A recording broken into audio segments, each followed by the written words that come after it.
Okay, I've managed to come down to the beach in the afternoon, late afternoon, to go through some of your questions and answers without the traffic noise, just the waves. There may be some goings on in the background also. I think there's some people from a nearby hotel staying, maybe having a little birthday celebration not too far from here.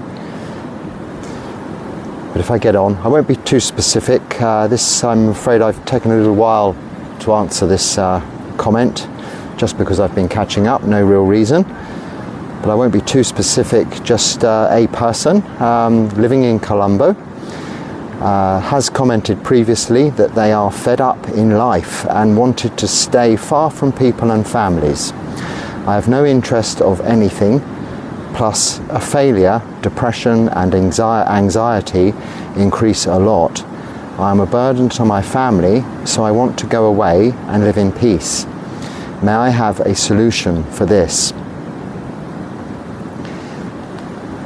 Yes, okay. So a solution to our problems is an understanding of the nature of our problems.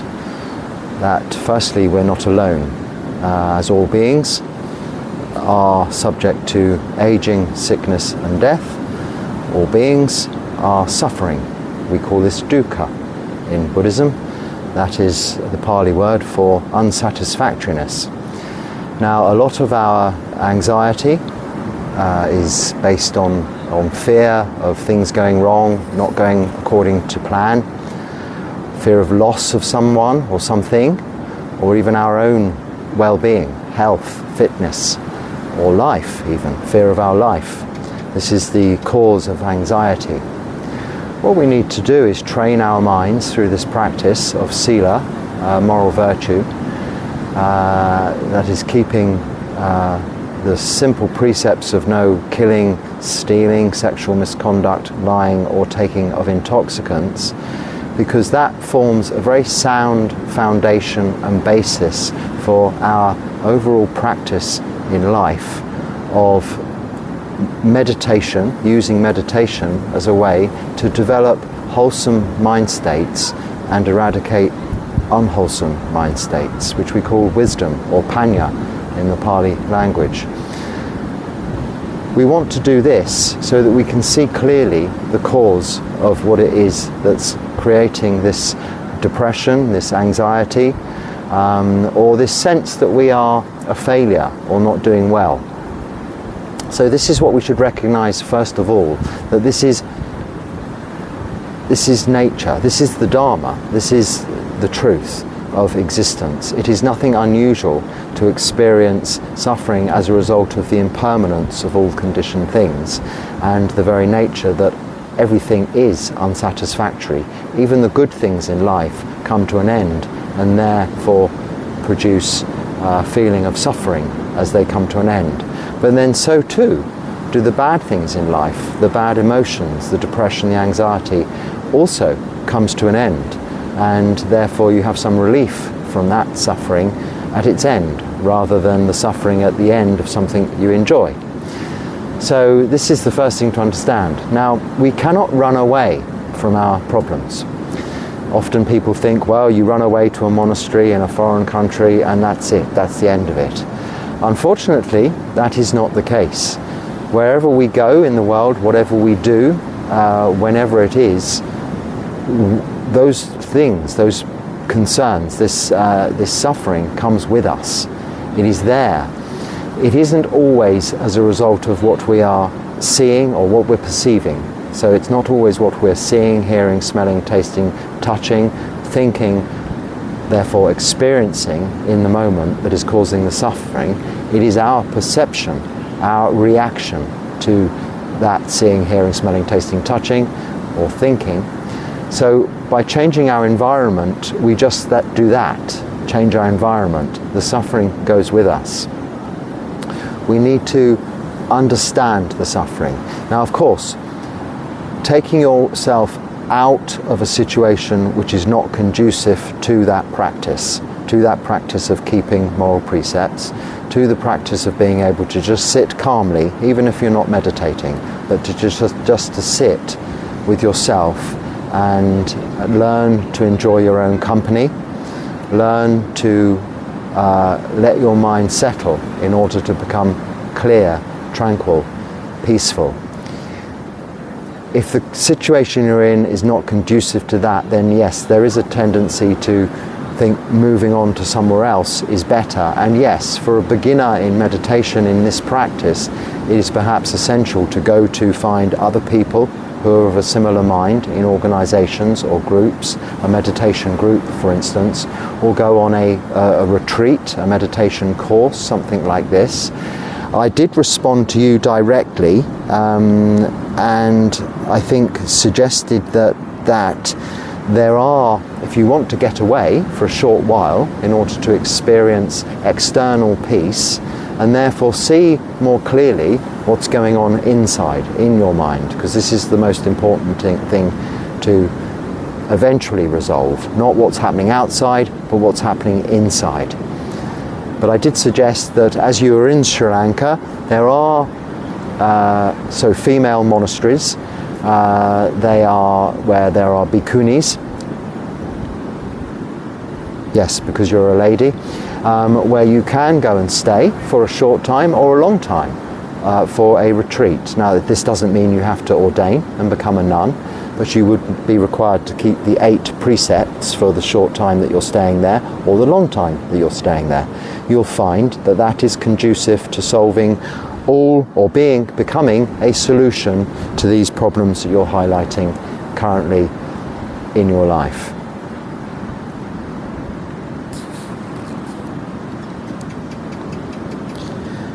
So I hope that helps, and subsequently to me writing to you, I hope you've had some luck in finding somewhere to go and stay. If you haven't, then find a quiet place at home where you can just sit and be with yourself, practice meditation, maybe watch some more of these videos or others that can help guide you in that direction. The direction of keeping precepts, 5 precepts, practicing meditation when you can, and developing the wholesome mind states, reducing the unwholesome mind states as best you can by actively engaging your senses of seeing, hearing, smelling, tasting and touching in wholesome activities and pastimes. So listening to Dharma, list online, even if you're engaging in entertainment, it's okay, but be very careful about the kind of entertainment and things that you are putting into your mind. This way you'll cultivate wholesome states of mind. If you put in bad things, you'll only get bad things coming out. If you put in good things will come out. So I hope that helps.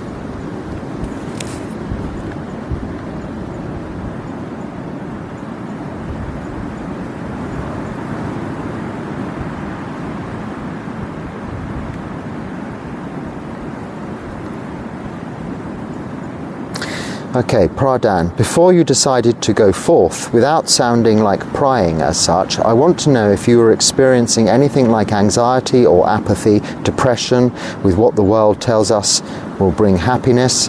I ask because it is quite a decision to adapt 227 rules and still be joyful, so I am interested in the lead up to this decision.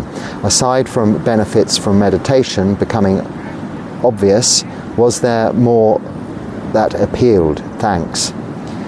So I saw one of the 4 heavenly messengers. In fact, I saw them all. The 4 heavenly messengers are aging, and we see aging in everyday life. The Buddha was protected from this. When he was able to get out of his protected environment and see these 4 things, it resulted in him leaving his worldly life, going into asceticism and eventually becoming the Buddha. Now, for us, we're experiencing these things all of the time. So aging, sickness, and death, I'd experienced these very much in my life. And you tend to have a feeling of, well, you know, what's the point? Well, the point is, your point at that moment in your life, and possibly mine, was to have as much fun, joy, and laughter as one possibly could in the short time we have whilst we're still healthy and alive. And I had a very full and enjoyable, hedonistic, let's say, existence full of lots of holidays and fun and good times.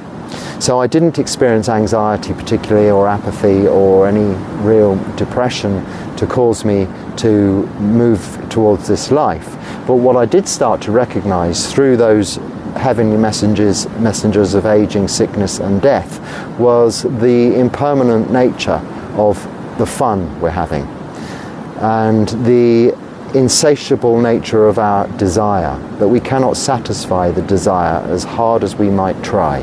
Whatever resources we have available to us, we still are never satisfied. There's always something better. This is how marketing works. This is the next best version, the next upgrade.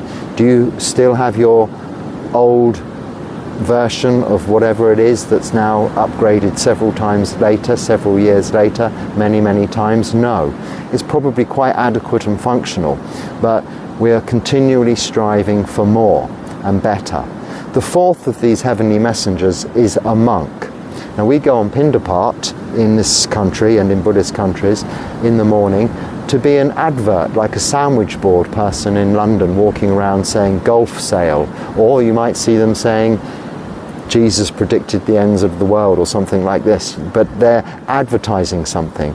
This uniform, this form, these robes, when we're walking on Pindapat as an alms mendicant, a beggar, someone who's renounced worldly life to beg for their food each and every day at people's houses, at their doorsteps, by walking quite some way in our bare feet.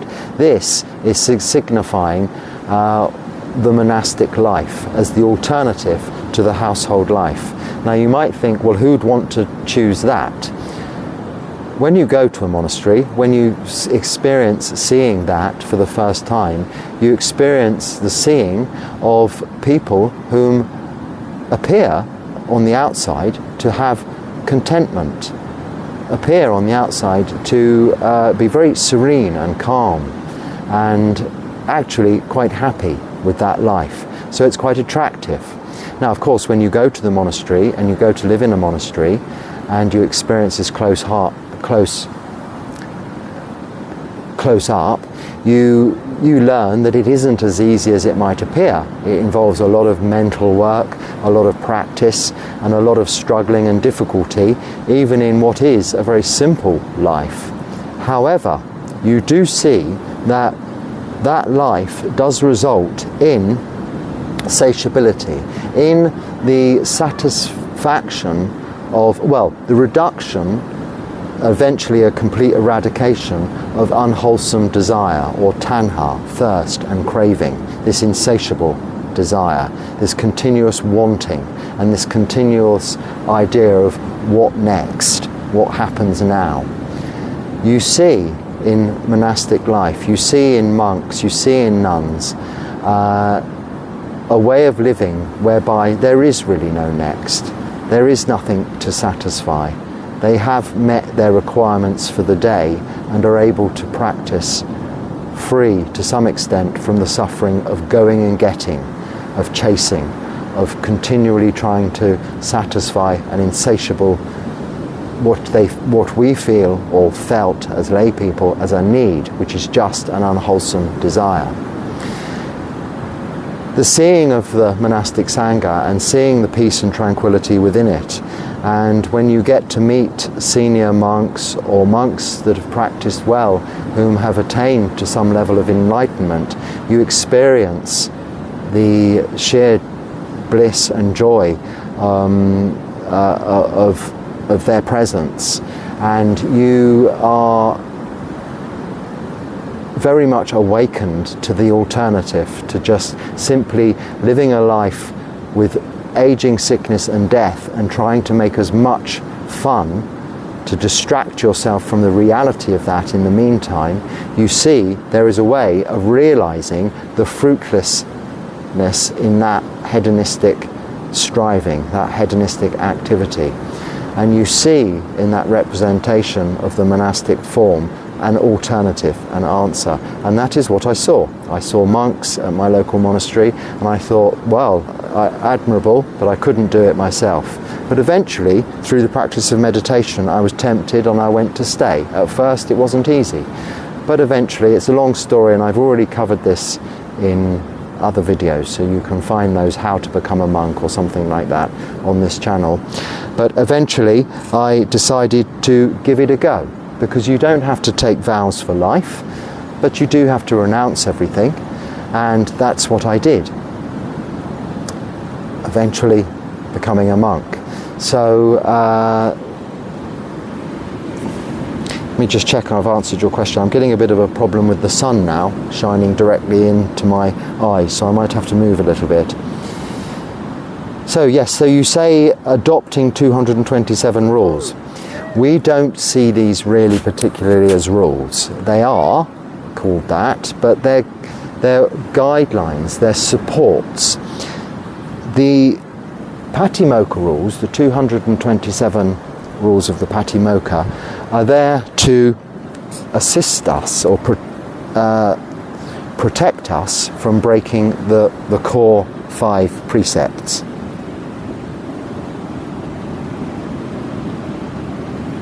Just checking it's not a snake, I think it's a squirrel. So they're a supportive rather than they're not a restraint. So I'm really struggling with the sun now. How can I move? You can't see me if I move too far, can you? So we just, if I move further away, I hope you don't mind. That's a little bit better for about 30 seconds, and then the sun will move again. I didn't think of the sun moving as quickly as it will do. So yeah, so really you don't go into monastic life and think, oh, I'm going to have to learn 227 rules, I'm going to have to abide by 227 rules. You go into monastic life looking to become free from suffering. And I actually call them or think of them as excuses, because they are the reasons why I can't do a lot of things that lay people can do, but that I have decided I don't want to do anymore, because they didn't ever result in satisfaction, just more suffering.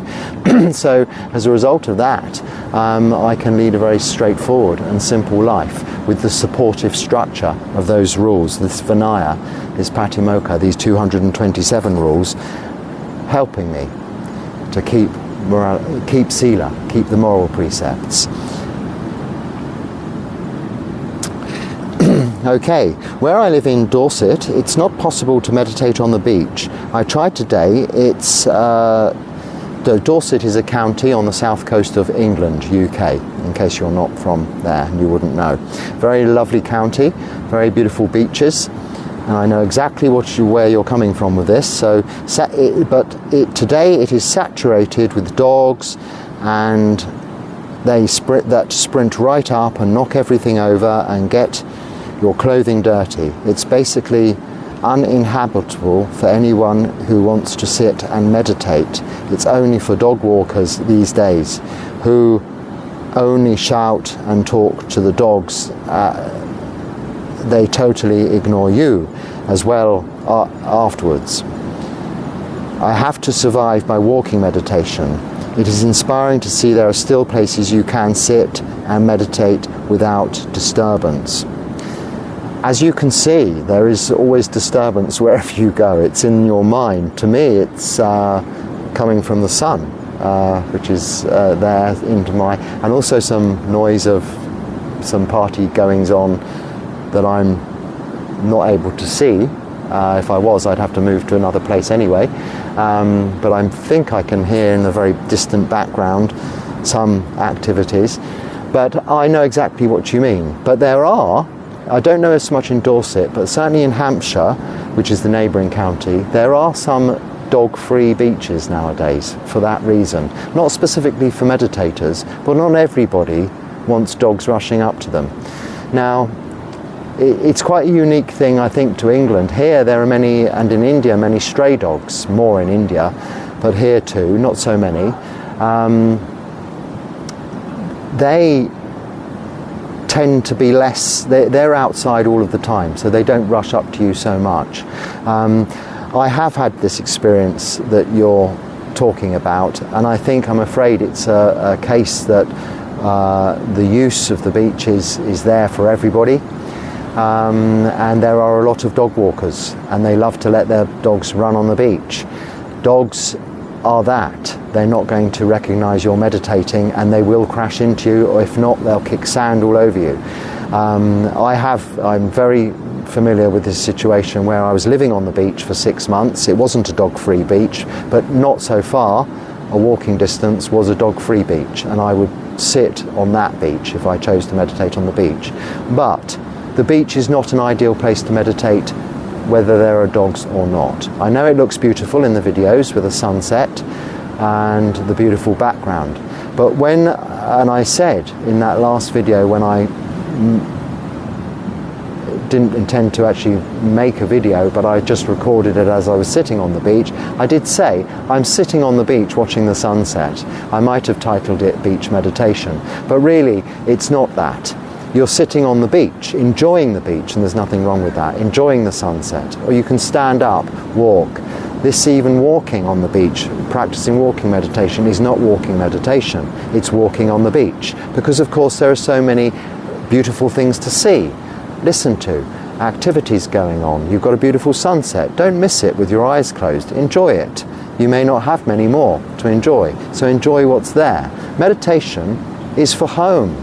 Sit in a quiet room at home. There needs to be nothing on the walls, no candles, no incense, nothing, not even a cushion. On the floor in your understairs cupboard, if necessary, is good enough.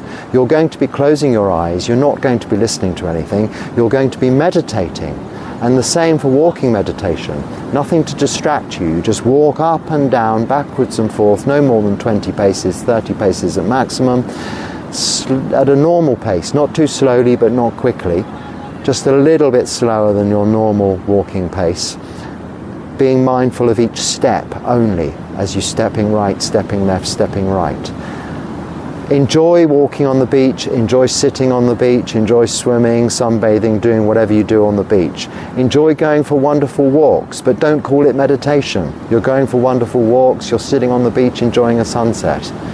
When I meditate, I go back to my room, which is fairly sparse and bare. There's road noise, there's a distraction, but it isn't enjoyable, so it doesn't draw me out. And if anything, it makes me go inside. Here, I've got beautiful sunsets, beautiful pineapple groves, and lots of, the sea, and it's just a wonderful place to sit and enjoy.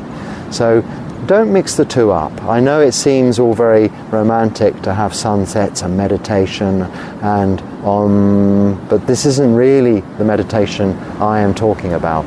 Our meditation is how we learn to practice wherever we are, whatever we're doing. I've said many times, some of my best meditation experiences have come from the most unlikely situations and places where I have been at the time, not in these beautiful scenarios and situations like here now. So let the dogs be. Find a dog-free beach, or don't go to the beach if it's a problem. But if you're walking or just enjoying the beach, they're not going to bother you. Certainly if you sit still, they will. I sympathise with you, and I'm very glad that in some places they have dog-free beaches for that reason. Because also with children, it's quite worrying. If you've got very small children, the dogs could knock them over or accidentally hurt them or bite them or something.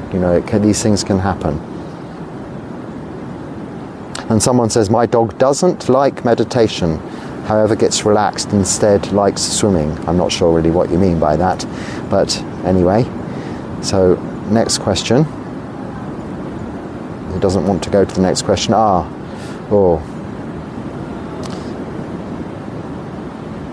Okay, why? This is 3 or 4, 5 or 6 questions, quick questions. I'm going to give quick answers really, although there could be long answers. You might be expecting long answers, you'll be surprised. Why universe exists? Who knows? Do you need to know? It's to do with physics, science, physics basically. There is no way you or I will know. And the Buddha taught this. He has lived through countless lifetimes and eons of universes coming and going, and doesn't try to explain it to us mere mortals a reason for that. He says, don't worry about it. What matters is getting rid of suffering within this lifetime. And all of the answers you need are within this fathom-length body, this bag of skin and bones and horrible things.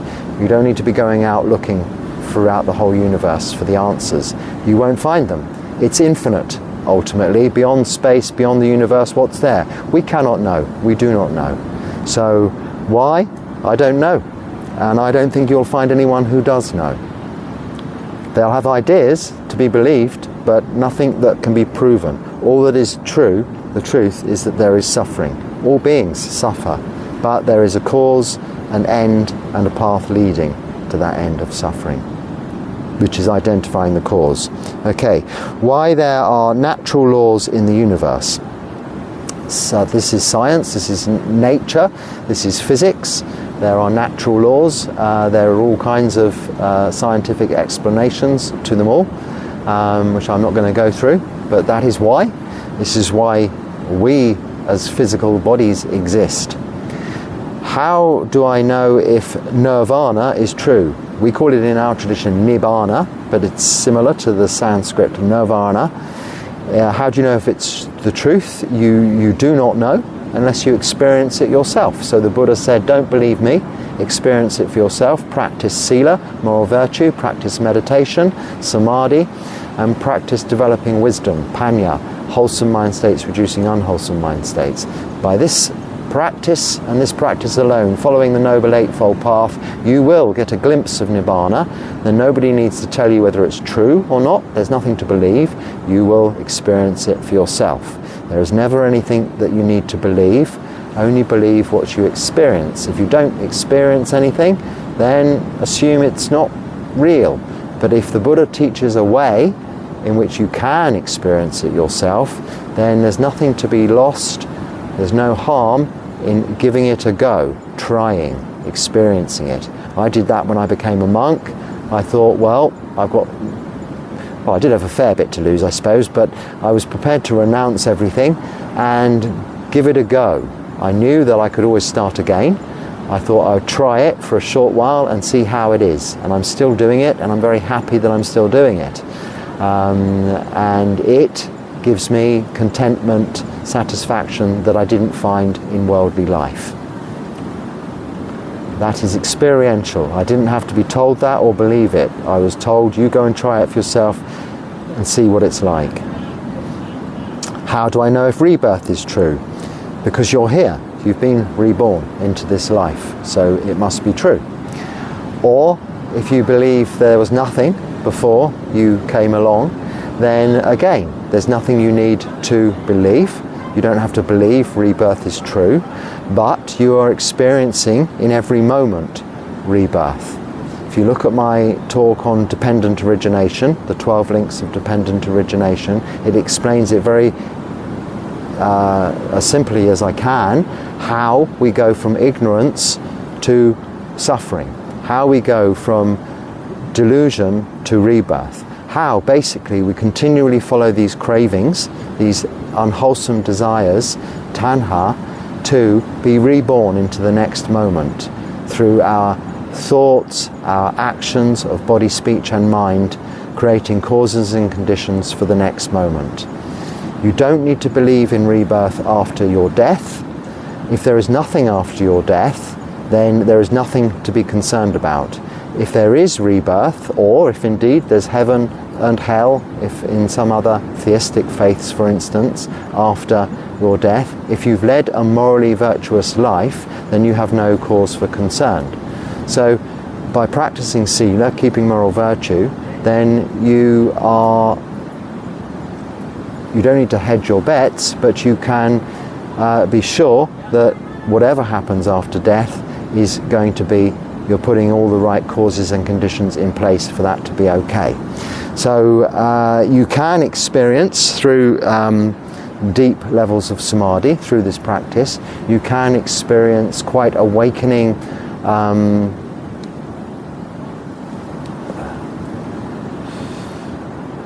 quite significant signs to the very fact that you were in a previous existence, and therefore rebirth to be in this lifetime has to be a fact as opposed to a belief.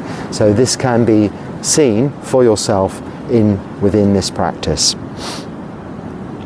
Buddhists do puja of Buddha to show respect. I don't think Buddha would like this if he were alive. So why do they do something against Buddha's will? Well, we're not to know what Buddha would like or dislike, but I don't disagree with you either. It depends how you do it.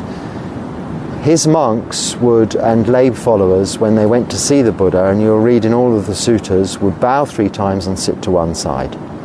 That's all we do. That's all we need to do in the temple.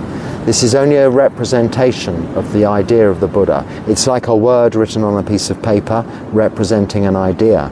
We're not bowing to the effigy, the model, the statue, the piece of stone, wood, metal, whatever it is.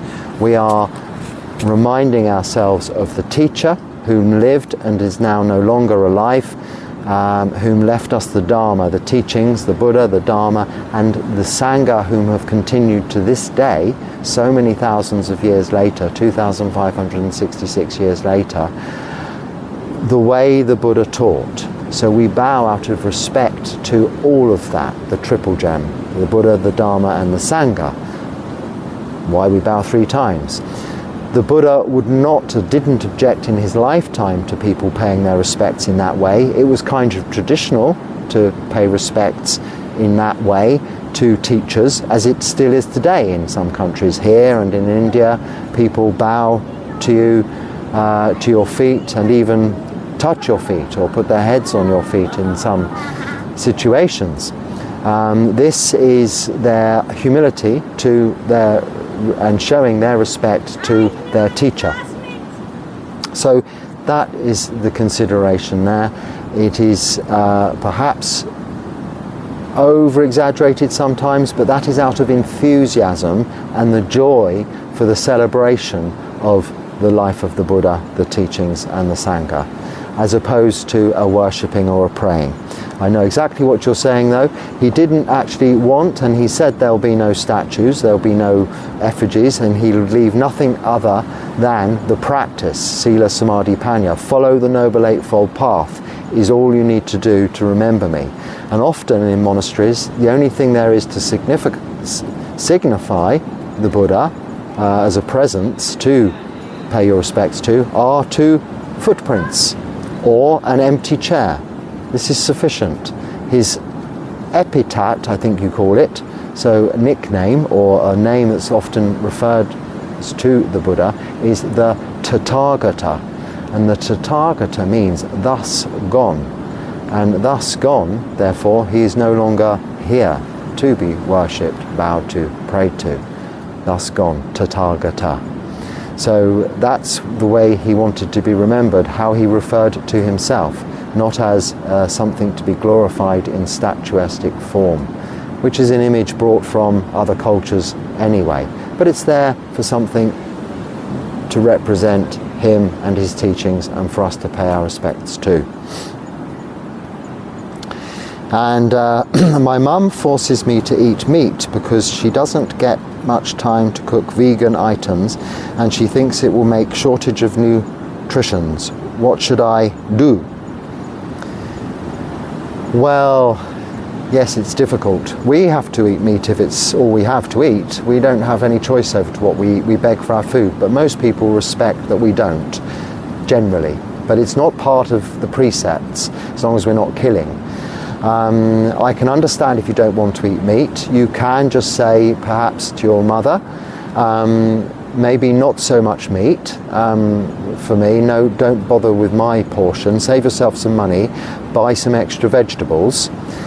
She's cooking vegetables or something else to go with the meat. People whom are not vegetarians usually have meat and something else. Meat and rice, meat and pasta, meat and vegetables. Ask her to buy more of the pasta, rice or vegetables and not the meat. So she can even have some extra meat herself. Yes. In terms of nutritional value, really, you know, are you vegan? Yes. So it is difficult if you're vegan. when you're living with other people whom are cooking. Because it's quite difficult to prepare vegan food. Because, I mean, even here, in India, a lot of my food was cooked in ghee, which is actually clarified butter. It's not oil. Now, I consider myself as a vegan because I don't generally eat dairy products. But of course, I was eating things cooked in ghee. Even the dal is often fried first in ghee rather than oil. And it's a bit, you're a bit fussy to specify how things are fried, for instance. So if you can relax it a little bit, not hold on to that too tightly, that's the diplomatic way of behaving with that. Nutritionally, I don't know your age or your health circumstances, a vegan diet's not going to kill you. You might need to eat some Marmite or some avocados or something like that to get vitamin B12, as I found are the sources one can get vitamin B12, which is essential to help turn your food proteins into energy. In India, I couldn't get those two things, so I used to have to take vitamin B12 pills, sort of supplements, vitamin tablets or whatever. So you could assure her that you're doing something like that and do something like that for your own health benefits if it's necessary. Okay, so another question, Phra Dan, if I may, about nibbida. If it is disenchantment, dispassion, how do we apply this and avoid aversion? Is there a fine line between aversion and dispassion? Is it here that panya or wisdom is used? Thanks. Yes, I mean it's there and everywhere that panya, wisdom is used. Nibbida, or disenchantment, is you're no longer fussed about something. It's not aversion. Aversion is ill will. It's the root is hatred. Like sensual desire, its lust, if you like, its root is greed. Greed, hatred and delusion. And delusion is ignorance, and its opposite is panya, wisdom. So knowing we really want something, we lust after something, is the opposite of knowing that we really don't like something, have aversion to it. But when we simply don't see the fun in it anymore, put it that way, I mean, I used to do all sorts of things that I thought were great, fantastic, and couldn't do without doing them. But now, if I was to do them, I would get no fun, derive no fun out of it, and wonder why I was doing it. In fact, I found through my practice, things I was doing, I was not enjoying as much. I wasn't, though, averse to doing them. It did eventually become that I would think, well, this is wasting my time doing this. I could be doing something more valuable, more wholesome, more constructive with my life. But that's aversion to the feeling of being able to do something as an alternative, not to what it was you were doing. So this is the difference. Nibbida is neither here nor there. I'm not fussed about doing that anymore. I'm not interested in that anymore. It really doesn't turn me on anymore. Whereas aversion is you do not like it. It makes you feel, let's say, in a way, a little angry towards it, and it's something you don't like. Right, if there's a short one,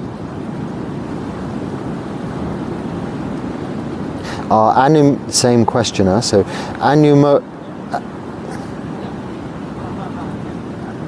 when I see it written down, I can't say it. Anumodana, are Anumodana and Mudita the same thing? Joy for others. Similar, but Anumodana is rejoicing in gratitude.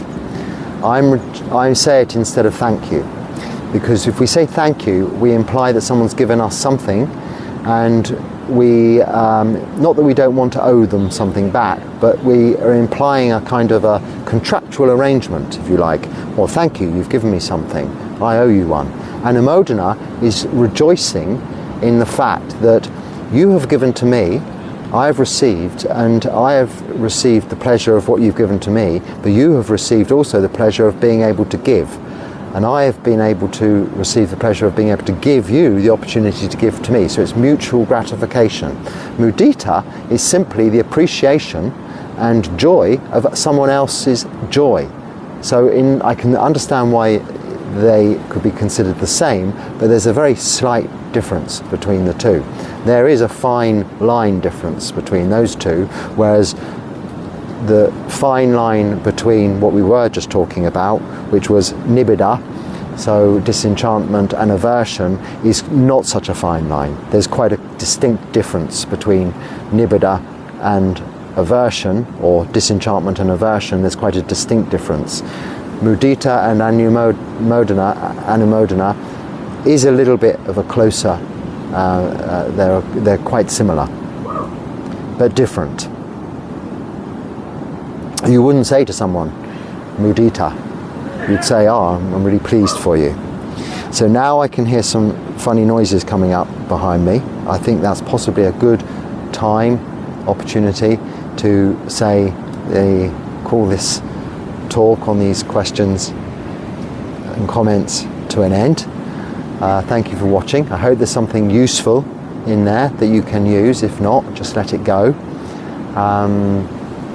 Maybe some people, after it's been raining all day, are now coming down to this part of the beach to see the sunset, which will be, well, probably an hour or so yet, or maybe the rain is about to start because it's clouding up.